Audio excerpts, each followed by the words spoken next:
Hello, in front of me I've got Blink Outdoor 4. In this video I'll show you how to enable and disable motion detection.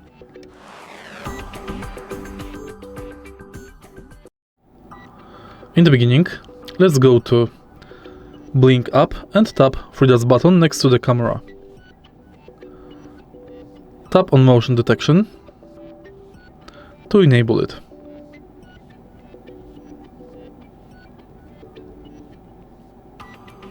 Now motion detection is enabled.